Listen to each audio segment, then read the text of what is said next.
kedua yaitu faktor penyebab kemunduran peradaban Islam. Kemunduran peradaban Islam menurut Ibnu Khaldun disebabkan oleh dua macam, yaitu internal dan eksternal. Kemunduran yang dimaksud ialah kemerosotan umat Islam selepas kemajuan peradaban Muslim pada abad pertengahan atau era klasik. Semenjak periode kedua era klasik, benih-benih penyebab kemunduran umat Islam pada abad pertengahan telah tampak. Faktor kemunduran Islam pada era itulah yang menjadi salah satu fokus perhatian Ibnu Khaldun pada tahun 1332 sampai 1406 Masehi. Sejarah dunia mencatat bahwa pengaruh Islam pernah menduduki posisi penting dalam peradaban global. Istilahnya adalah masa kejayaan Islam atau The Islamic Golden Age yang mendominasi sejak abad ke-8 hingga 13 Masehi. Kota-kota Islam pada era itu seperti Baghdad, Cordova, Damaskus, Alexandria, dan lain-lain sebagainya merupakan pusat peradaban dan kebudayaan yang menjadi tujuan utama pelajar dan mahasiswa dari berbagai penjuru bumi untuk menuntut ilmu. Naskah sumber berbagai cabang ilmu dari peradaban. Sejarah dunia mencatat bahwa pengaruh Islam menduduki posisi penting dalam peradaban global. Istilahnya adalah masa kejayaan Islam atau The Islamic Golden Age yang mendominasi sejak abad ke-8 hingga 13 Masehi. Kota-kota Islam pada era itu seperti Baghdad, Cordova, Damaskus, dan lain sebagainya merupakan pusat peradaban dan kebudayaan yang menjadi tujuan utama pelajar dan mahasiswa dari berbagai penjuru bumi untuk menuntut ilmu.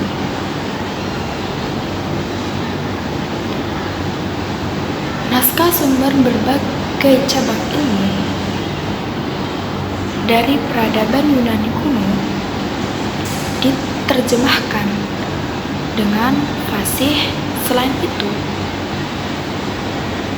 para ilmuwan Muslim yang gencar menulis buku dan karangan-karangan ilmiah yang membuat banyak penemuan penting.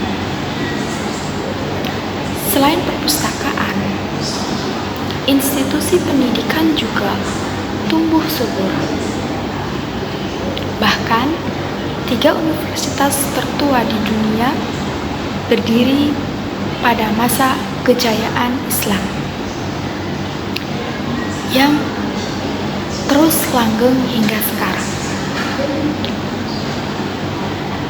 yaitu Universitas Al-Khairin di Maroko, Universitas Al-Azhar di Mesir, dan Universitas Nizamiyah di Baghdad. Dalam sejarah, masa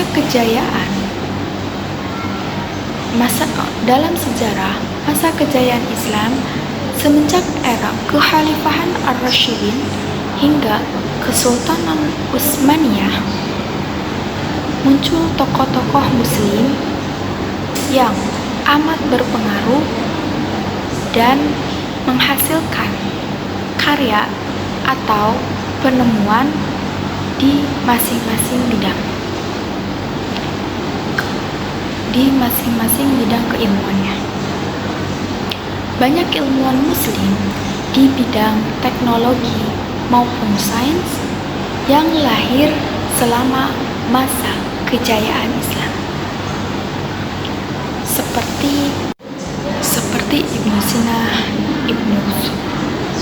Ibnu Rashid, Al-Kindi, Ibnu Khaldun, Al-Idris, dan lainnya.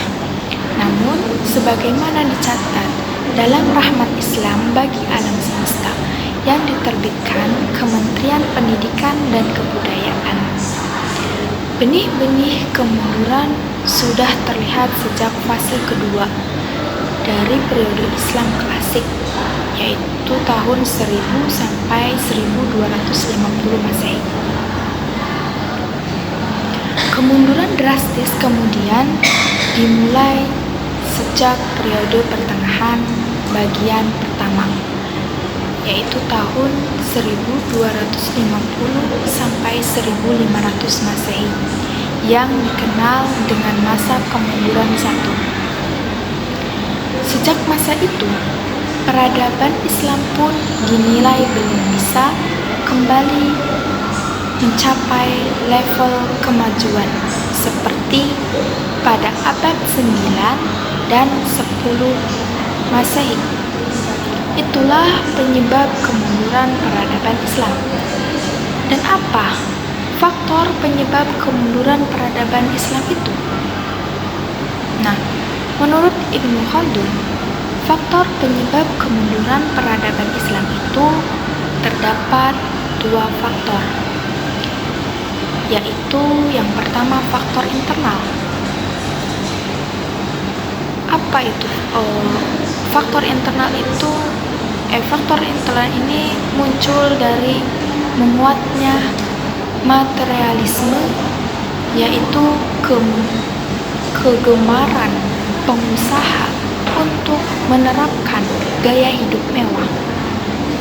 Sementara itu, korupsi, kolusi, nepotisme, dan dekadensi moral tumbuh subur di badan pemerintahan. Sedangkan faktor eksternal muncul karena tidak kepuasan tokoh dan intelektual di negaranya. Akibatnya, mereka yang punya kapabilitas dan integritas pindah ke negara lain, yang mengurangi sumber daya manusia terampil di negara Islam. Ibnu Khaldun mengkaitkan faktor penyebab kemunduran peradaban Islam pada masanya dengan aspek politik, moral, ekonomi, sumber daya, dan bahkan keadilan hukum. Sebab kemerosotan di berbagai aspek itu bisa mempengaruhi satu sama lain. Proses kemunduran peradaban dipicu oleh redaksi berantai itu, setidaknya dalam 3 generasi atau sekitar lebih dari 1 abad. Dalam analisis Ibnu Khaldun, kemunduran peradaban Islam disebabkan oleh kemerosotan multidimensi yang saling memengaruhi di sektor politik, moral, ekonomi, demografi, kelembagaan, hukum, hingga sosial. Dengan demikian, tidak ada faktor kunci yang bisa dianggap sebagai penyebab terpenting kemunduran peradaban. Salah satunya keruntuhan peradaban Islam di Baghdad. Ketika kekhalifahan Abbasiyah ditumbangkan pasukan Mongol, sulit dianggap sebagai satu-satunya pemicu kemunduran peradaban Islam. Faktanya, setelah Baghdad jatuh ke tangan pasukan Mongol pada tahun 1258 Masehi atau abad 13, banyak dinasti-dinasti Kesultanan Islam masih berdiri kokoh di Timur Tengah hingga India. Sampai abad ke-14 juga masih bermunculan sejumlah ilmuwan Islam yang disegani, termasuk Ibnu Khaldun. Sekalipun begitu, keruntuhan Baghdad dan Daulah Umayyah II di Andalusia tidak bisa dimungkiri setelah membawa dampak besar terhadap perubahan di peradaban Islam era klasik. Melalui ulasannya, Umar Chaprah menggarisbawahi kesimpulan utama dari kajian Ibnu Khaldun bahwa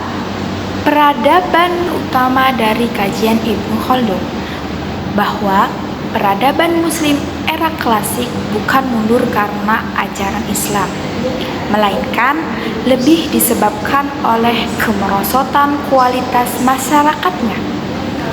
Umar menulis, dunia Muslim kehilangan momentum pembangunan yang muncul berkat Islam, sehingga tidak berhasil mengatasi guncangan eksternal yang dihadapinya. Dari paparan yang tadi, dapat dilihat bahwa faktor internal lebih berpengaruh pada kemunduran peradaban Islam di era klasik. Invasi dari luar memang berdampak, tetapi ia tidak akan membesar efeknya seandainya kondisi internal masyarakat Muslim era itu memiliki resistensi dan daya lenting yang kuat.